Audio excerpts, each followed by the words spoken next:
So, hey, good afternoon, everyone, and thank you for joining us here today. Indeed, I'm Michel at Enviso. I'm overlooking the incident response and threat intelligence services. Luckily, I'm also still able to join our incident response engagements, get my hands a bit dirty there as well. Next to my job at Enviso, I'm also a SANS instructor teaching the SEC 599 course on defeating advanced adversaries.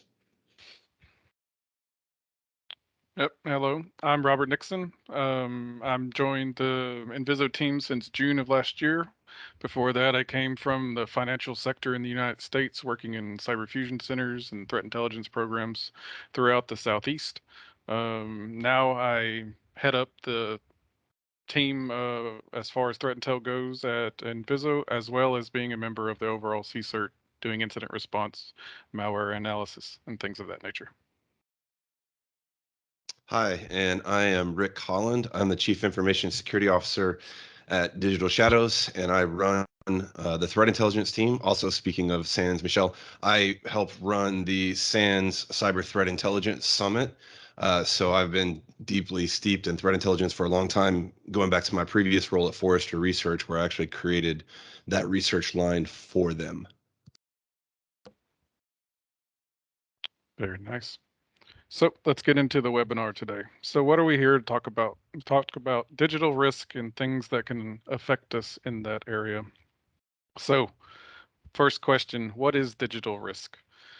So Gartner says that digital risk is the process, digital transformation is the process of exploiting digital technologies to support the capabilities of building new robust business models. Well, with that transformation comes new risks that businesses haven't been faced with before. So um, these risks come from people working remotely, distributed workforce environment, new cloud technologies, new SaaS providers. The perimeter that you know and you've protected for so long is no longer um, just your data center and the data inside it and on-prem. It's everywhere. It's in the cloud. It's in development platforms. It's in code repositories. All these things can be opportunities for risk to develop where data is exposed and the business does not know about it. So some more interesting facts about that is as soon as that data is available, threat actors are looking for it. So you've opened up the gates for that type of activity, but of course you cannot. It's part of the business process. The benefits from all this new technology outweighs not doing it, but it has to be done. You have to manage this new risk that presents itself. So another point of data that's very nice to know, and it has been updated since last year. The cost of a breach is now, your average cost of a breach is now $4.24 million. So that's something to really pay attention to and have in the back of your head when you're thinking about why should I be worried about this new risk that's affecting my business. So why is this a problem to me? So the key challenge is discovering this risk that's outside of your normal perimeter and knowing where it is so that you can do something about it. And some people may say, well, can't I just do this like every 6 months to go out and see if something is there and then, I'm good. Well, the problem with that is that adversaries aren't doing it every 6 months. They're doing it constantly. So they're constantly looking for an opportunity that they can use one of these misconfigured S3 buckets, data leak, anything like this, and then you go from being off their radar to on their radar. That you're now one of those key opportunities that they have to make their actions on objectives, make some money, do some ransomware, exfiltrate data, etc. So there's some key types of digital risk that you can do things about. And we'll get into those as I click through. But I want to say there are other types of digital risk that we won't talk about today. So there's cloud security and compliance, there's continuous monitoring, centralized logging, disaster recovery. All those things are your normal risks that apply to an on-premise environment that you need to adapt to a cloud environment. But what we're talking about is data and how it can be misconfigured and leaked and exposed in ways that is not normal to how it was 10 years ago. So one of those things is credential leaks and domain abuse. So when there's leaked credentials stolen using malware in the browser, phishing pages that are built to look like your brand and go to your customers, domains that are slightly different from your actual domain, then you use tools like DNS Twist to go and look for those types of things. But that is one area that threat actors use a lot, and the other two presenters will go into depth about those as well.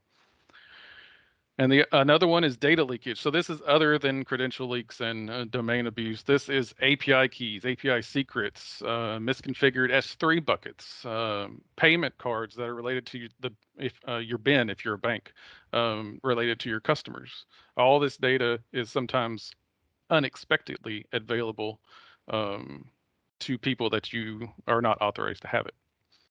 And then another area is brand abuse. So this is social media spoofing. So somebody creating an account either like a key employee or like the business itself. And then luring customers into doing things that they shouldn't, luring them to those phishing pages, or just doing things to affect your brand and your reputation with your clients and the public.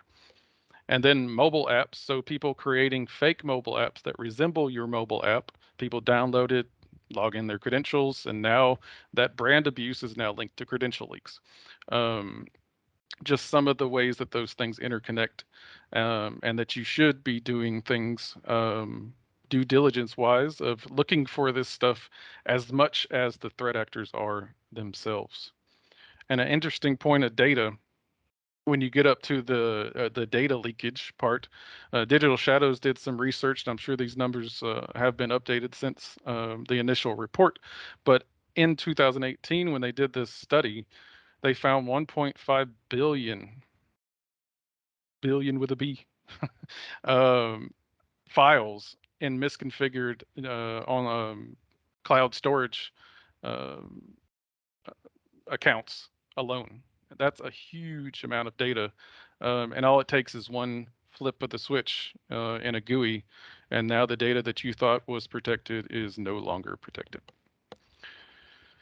So, without further ado, I give you the CISO of Digital Shadows, Rick Holland. All right, I'm requesting control here, so it'll take a second. All right, I think I've got it. Yeah, what I thought I would do is just kind of level set on a couple things. I'm going to focus today. There's just on the previous slide with all the different areas that Robert mentioned. There's a tons of things that I could cover.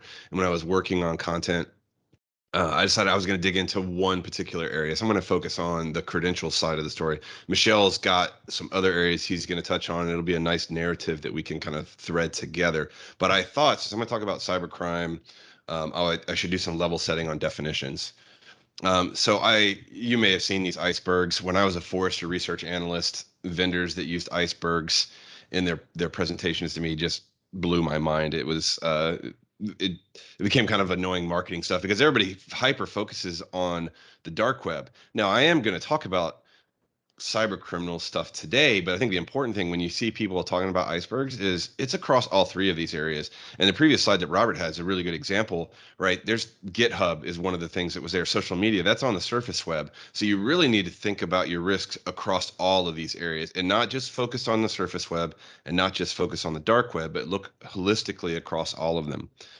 I know people get really excited about the dark web. You know, our customers and prospects, everyone loves to hear a good old dark web story. Probably just the same way people love to hear IR stories from engagements that people do and stuff like that, because it's kind of cool and exciting. But, you know, just don't hyper focus on one of these areas.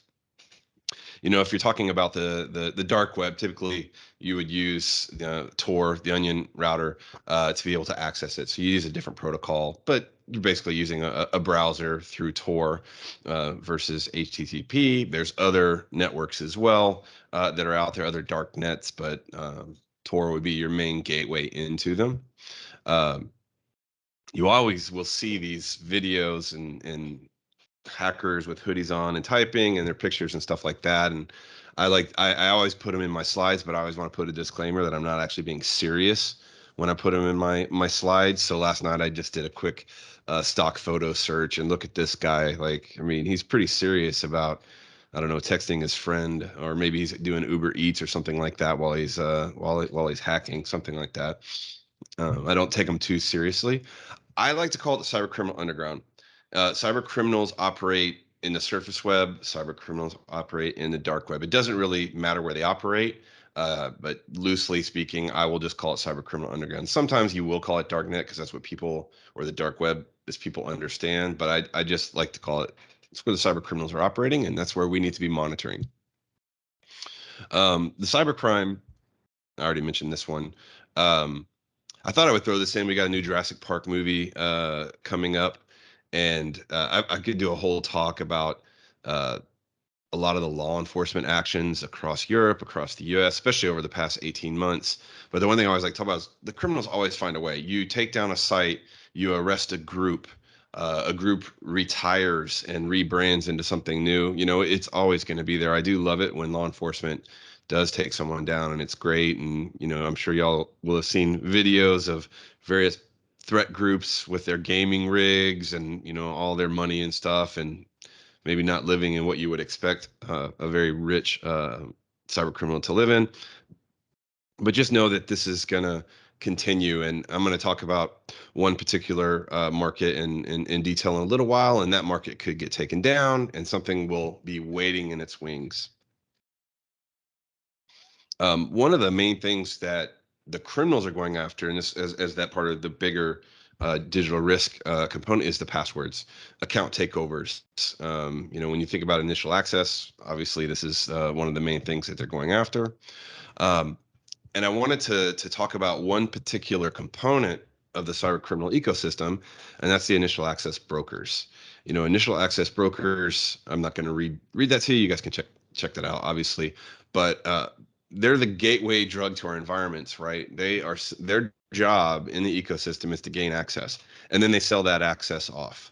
They sell that access off to ransomware operators, to ransomware affiliates, to anyone that is interested, and then they just move on to the next. So they're highly specialized in gaining access, and they will take advantage of your attack surface, of your digital footprint, of all the things that you're doing as part of your digital transformation process.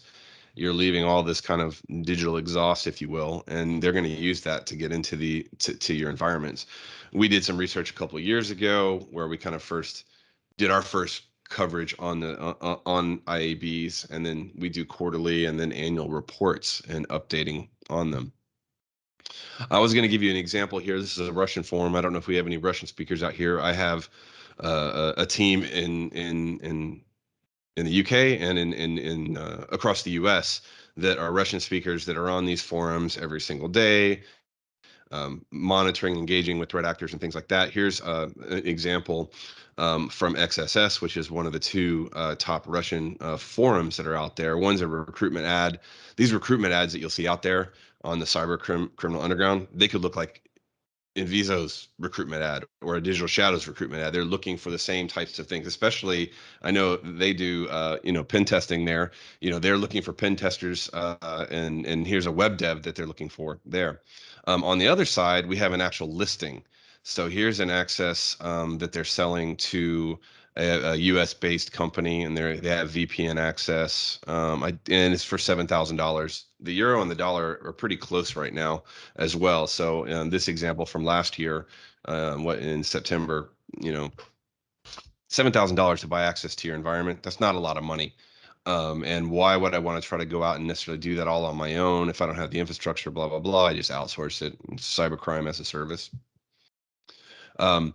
We looked at all of last year, and I thought this was a good one to highlight. This is global, but we looked at listings. We looked at initial access broker listings across a number of different forums and markets, and you could see the top targeted verticals. So technology, industrial goods, government, construction and materials, and travel and leisure.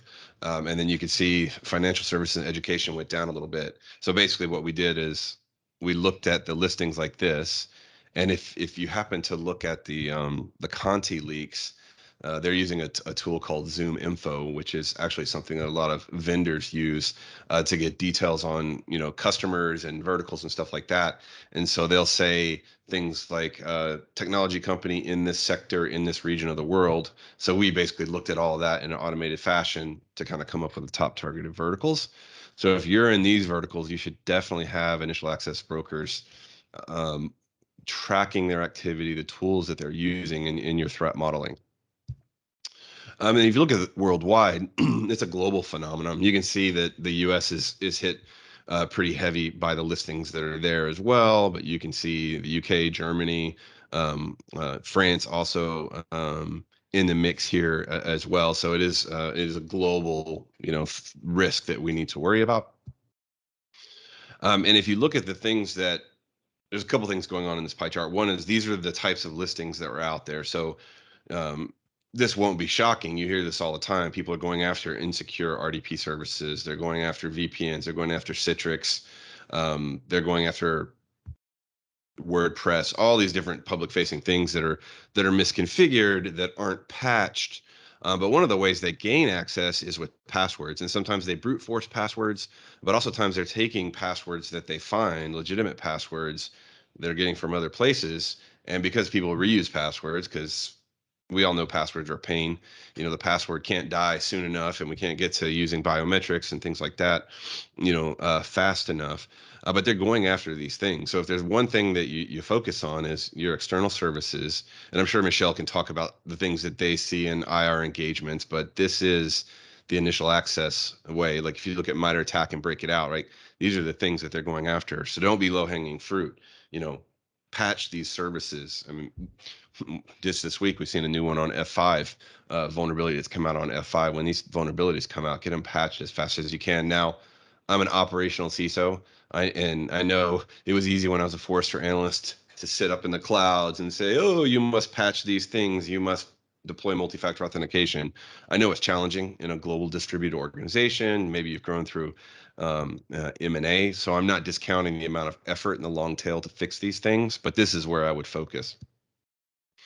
But I want to talk about one specific area that they're getting passwords, and there's a bunch of these information stealing malware that are out there, and the adversaries will deploy them through some of the stuff Robert was talking about. So a typo squat, a fake domain. You get someone to go to a fake domain. They click on something, and then they get malware downloaded to them. There's probably 5 or 6. Well, there's more than that, but there's probably 4 or 5 prominent ones. But RedLine, not to be confused with a tool from Mandiant, is the most featured one out there. And these excuse me, these information sealers do a lot of stuff. They do credentials, but they get payment card information as well. They get instant messages. They'll get stuff from your cryptocurrency wallets, and then crypto. I feel bad. Don't look at your crypto wallets and balances right now, folks that are out there. It's pretty painful. I've turned off notifications on the ones that I have out there. But Redline is a super prominent one that's out there, and they'll whatever way they can get it on the machine, they capture that information and then they'll send it back to the controller. Redline is the number one source of with our data set that we have. Everyone's got a little bit different collection when it comes to this stuff, but Redline is the number one out there for credentials on the dark web. And even saying dark web here it's probably more appropriate to say cyber criminal underground, because some of the places where credentials are stolen are on the open web. They're in Russia. They don't need to be on the dark web. They can be on the open web because nothing's really going to ever happen to them that's there. So congratulations to Redline here. Redline, also just to kind of give you a scale, and this is kind of what we're up against. The barriers is super low on this. So Redline, has a monthly service on it where you get different things. They have a Telegram channel. They have very good support. They're thought very well of. I mean, this is a business. Also, the Conti leaks. I didn't put it in the slide, but we did a bunch of data analysis. I have a data analyst on my team of the Conti leaks, and basically several, I don't know, a month, 6 weeks, I can't remember, of chat logs from Conti came out, and it basically just shows that Conti is like a business. Earlier I talked about recruiting ads and things like that. Conti's a business just like any other businesses out there. Different roles, vacation time. We were looking at when people were active and things like that. Redline's another good example of this criminal ecosystem and commerce that's set up that has support, that are out there. So you can buy that. Well, last year, someone got a cracked version of Redline that was out there. And so then it almost, to say it was open source isn't the right term, but it became widely available, in a similar way that, not on the same scale or capability, but when the NSA tool sets leaked and you saw a lot of the tools that were taking advantage of Eternal Blue and things like that. Whenever these tool sets for nation states leak, they trickle down to the cyber criminal underground. Here's a criminal tool, right? But it became even easier to get as well. So the barriers just keep getting lower and lower for the threat actors that are out there to go after us. Oops, I went the wrong direction. Yeah, non-voluntary open source. Yeah, that's right. Um, I definitely went the wrong way. I was also going to show AnyRun's, one of the sandboxes that are out there, and Redline actually has some cool data where you can see top trending malware out there. But of the time that I took this last night, but Redline I think was number 6 of all the malware that they had out there. And if you go to AnyRun, you want to learn a little bit more. They have tons of different data there. They have all these IOCs and things along those lines. So Redline is a major player in the space. So let me kind of transition now. So now they've gone out. I've clicked on a link from a phishing domain that looks like my company's, or it's something I have a hobby for. Now they're collecting all this information. They have all these logs. Now they're going to sell it. So Russian market is one. There's others that are out there as well, where they sell these things. And Russian market is interesting. You don't have to read the small print. I'll bubble this up for you, but they've got they're actually known as a automated vending cart, and AVCs originally started off with just selling credentials. I'm sorry, with selling credit cards and payment cards, but then they've expanded. So you can go and do credit card dumps, and Robert was talking about that on his slides. You can get RDP accesses. You can get these logs from the various, information stealing malware, Redline being one example. They go into these markets. And I was just going to show you how nice. Let me advance the slides here so you can see. Well, we'll go back to this. These are the different things that here you can see payment cards, you can see the dumps, RDP. They got some PayPal. They've got lots of different things that you can buy from them. And then you have this really nice interface where you can target the countries of what you're interested in. And that could be RDP that you're after. It could be payment cards that you're after. It could be accounts coming from certain countries. You can do it from certain domains. It's a very granular way to do it. And then you'll end up being able to purchase it. Now I've kind of obfuscated and blurred this one out, but essentially what you have here is you have these links, and for every one of these are the logs, and for each line there's probably about 5 or 6 different services that they have pulled the usernames and passwords out of in this case.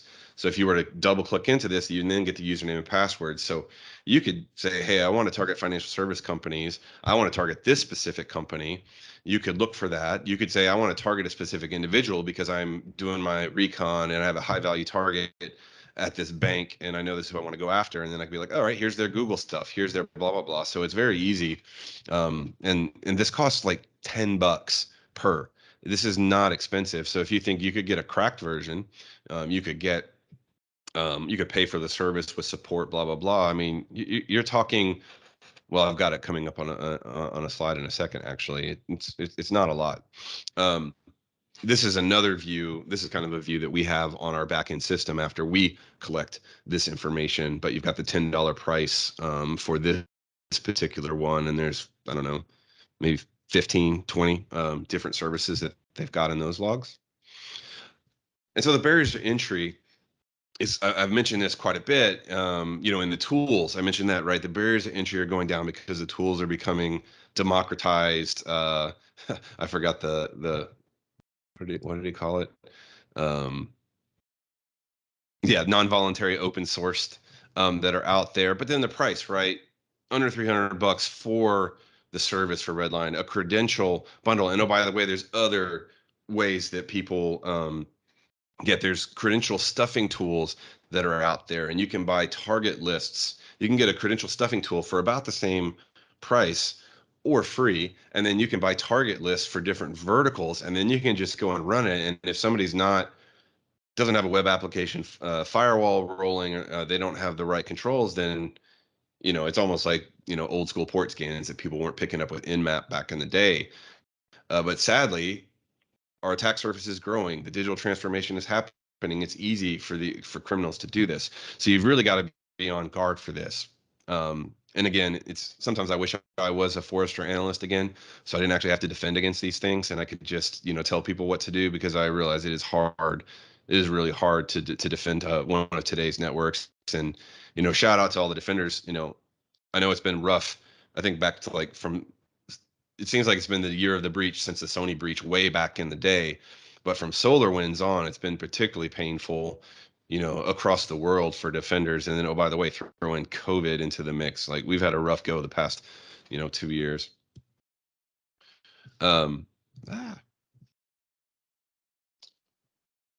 I think, Michelle, did I advance past here? Let me stop control. Yep. No, this is me indeed. So now, thanks, Rick and Robert. Indeed, we've heard Rick and Robert talk about what can happen and what we see happening on those on the deep web, dark web, surface web. They're everywhere. Now, the thing that you might be asking yourself is like, isn't this a bit too far-fetched? It's like probably won't happen to us, and something that we hear quite frequently from organizations. But to that, I would always say, it's like, really, I hope it never happens to your organization.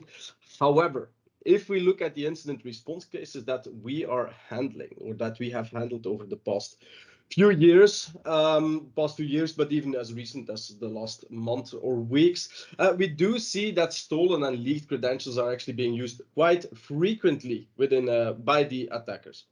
Now, as part of our incident response engagements, next to making sure that the attacker gets kicked out of your network, we're always trying to perform a root cause analysis, making sure that we know, what was the exact reason or the exact way that the attacker gained access to your network in the first place. Now, in the next few slides, I'll run through some examples of cases that we handled, and where we can see that this initial intrusion was sometimes traced back to stolen credentials or leaked credentials online. Plus, there's another one that I do think is interesting that we didn't really highlight just yet, but I do think is really interesting to be aware of. Now, in this first example that we have here on the slide, we had a threat actor that had been selling stolen credentials on the dark web in this specific case. Now, as Rick already mentioned, there's a number of ways that the attackers can steal those credentials. I think there was an excellent reference to RedLine being used by lots of different, I was going to say organizations. Well, in some way, they're probably also organizations, but criminals, let's call them like they are. So they use those types of tools to steal credentials from devices. Now, important to note here is that these types of malware, they don't always need to be installed on your corporate devices. Of course, we're always looking from a corporate perspective. What can we do to better secure our own laptops, to prevent malware from being installed, to get credentials stolen there? Now, it's not always on your corporate environment. Now, if you look at the slide here, or the image that we have here on the slide, what do you see? We see credentials for a number of resources, a number of services that are being sold on the dark web, on that specific Genesis marketplace. We have here Google, we had Orange, PayPal, TeamViewer, we have some eBay, Snapchat, Steam. So these are all, well, kind of personal things. So it's very likely that this is something from a personal machine. A RedLine was installed on a personal machine. From that personal machine, a user then might have browsed to their corporate email just to check while they were on holiday or anything else. Just to check, do I have any interesting emails, important emails that I need to do? So here we have malware installed on a personal device that steals corporate credentials. Now, there's probably not a lot we can do about that from the personal device perspective as an organization, but it's important to take all of this into account. So what then happens, what happened in the first case, at least that I'm talking about right now, is that indeed credentials of a specific user were stolen through one or other malware. We'll take a RedLine as example, not from the corporate infrastructure, but from a personal device. So the attacker then went out to look and said, okay, I have credentials for this organization. Let's do just some mapping on what they have exposed to the internet. And there they identified that there was a public-facing remote desktop server. So using those stolen credentials, the attacker could authenticate into that corporate environment onto that RDP server that was exposed online. In this specific case, then the attackers were able to identify a flaw on the internal system, that allowed them to elevate their privileges. They were logged in with an unprivileged user, but they were able to elevate their privileges within that environment, start moving laterally up to the domain administrator level. Now, in this particular case, the organization had identified something that went wrong, or just got some alerts on their environment, and they were able to pull the plug. So they disconnected from the internet. So nothing major or really bad happened within that environment itself. Now, could have been a lot worse there. And unfortunately, in our next case, the next thing that I'll talk about, they were not that lucky. So in this one, here we're not even talking about a threat actor, a criminal that was buying credentials from the internet. No, we were looking here at credentials that were just published online. They were publicly available. So not in the dark web, they were just somewhere on the surface web, as Rick just mentioned. So saying, look, we need to look for credentials or be aware of credentials being available somewhere. It is indeed not just in the dark web. It can be pretty much everywhere there. Now, and if we look at ourselves, thinking about all of those credential dumps that are happening still very frequently, probably still on a daily, weekly basis, we do have to realize that we have become a bit numb to the news of hearing about websites that have been breached, all their passwords have been stolen. Back in the days, I do remember from that, we used to see headlines like 21 million records stolen, biggest password leak ever. And it's like front page news, even in the newspapers, was maybe even talked about on the 7 o'clock news. These days, if we hear from a big credential breach, well, first of all, you typically don't hear about it anymore. And if you hear about it, it's probably because you're looking at the page 2 of your Google search results. So it's no longer something that we're really, well, how should I say, that we're really shocked with. It's something that happens constantly. However, we do need to be aware of it, and we do need to be wary for it to make sure that we also know what credentials from our users are leaked in those compromises. So in this particular case, we had indeed a certain website that was breached. A user from an organization had a specific account on that website and performed credential reuse. Okay, something that we typically do not recommend to our users, of course. But they use the same credentials for their corporate accounts as their account on a particular website. Again, what do the attackers do? They see a corporate domain, they start scanning the internet, start scanning for interesting and available resources on the internet. And it's like Rick mentioned RDP earlier in his presentation. The other big one that he mentioned were VPNs, publicly accessible VPNs. Well, that's actually kind of their goal, that they're publicly accessible. But an accessible VPN. So there they use the credentials to get into the network using the VPN. Now, once you get onto that VPN, for that organization, they had full access to the entire network, so full flat network. Again, there they started looking for interesting machines. In this particular case, looking for legacy machines, were able to exploit some of those legacy machines, and from there on out, again, move up to the domain administrator level. And as I mentioned, this time the organization was not as lucky because the attackers, they were able to deploy ransomware through that access. So the entire domain got pretty much ransomware. Now, important to remember that all of this, the entire attack, and I'm skipping over a lot of what happened there in between, but important to remember is that the entire attack, it all started with that first foot in the door. So with that, it is important to also pay attention to whatever is being leaked online.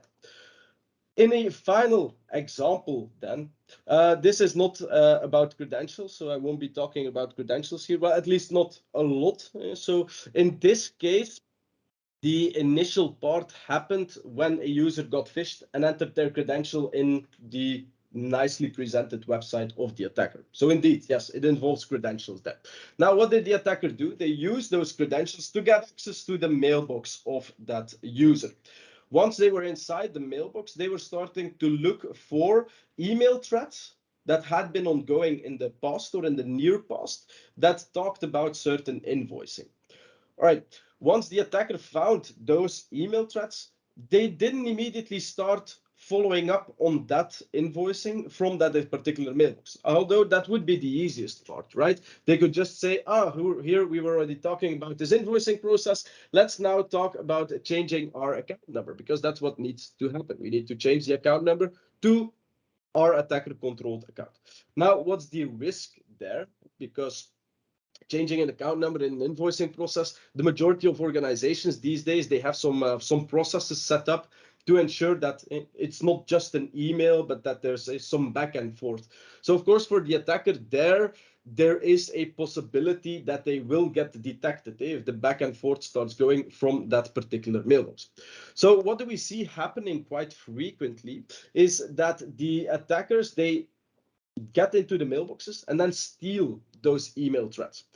Next thing that they will then do is create a typo squatting domain. So a similarly looking domain, as we have it here on the slide. It's because I painted it red, otherwise you would have never seen it, that there is an extra I in the domain there. So I just made it very obvious for you. Unfortunately, our Outlook client does not paint the I in red, so you would likely not see that.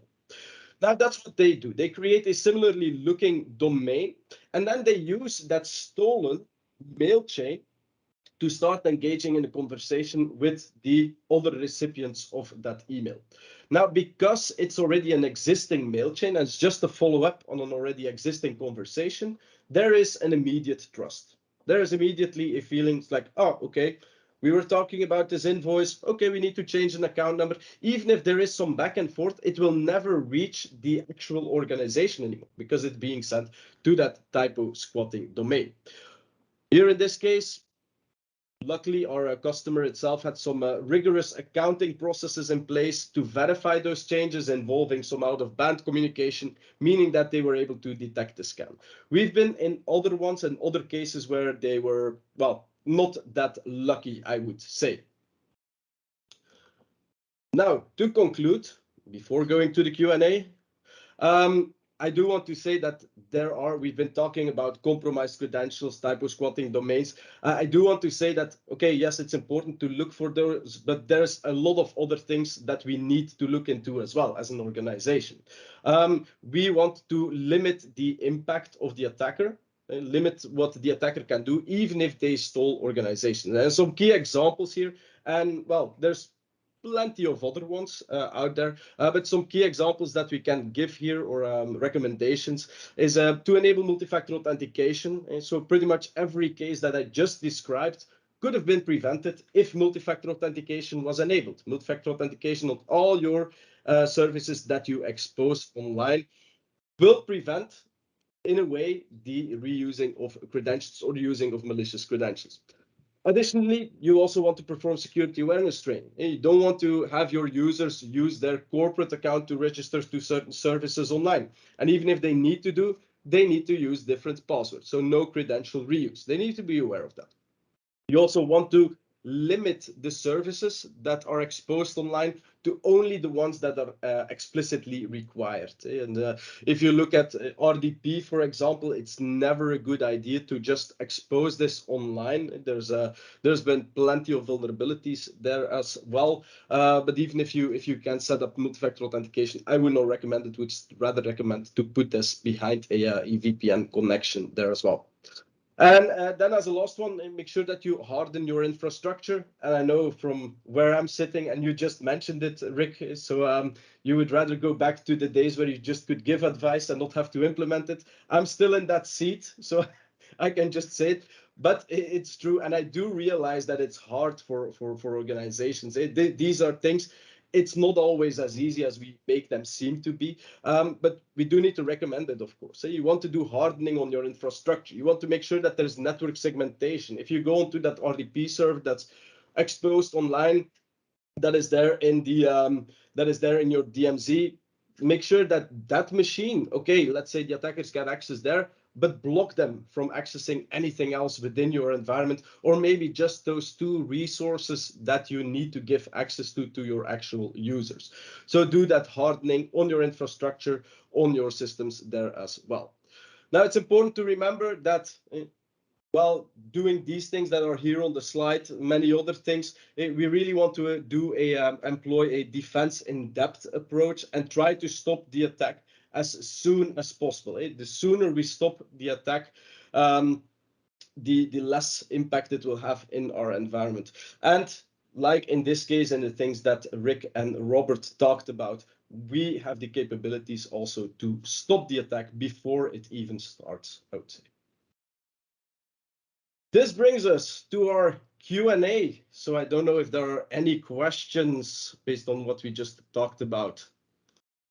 This is your moment. You can just unmute yourself and share your camera if you want. Are there any questions?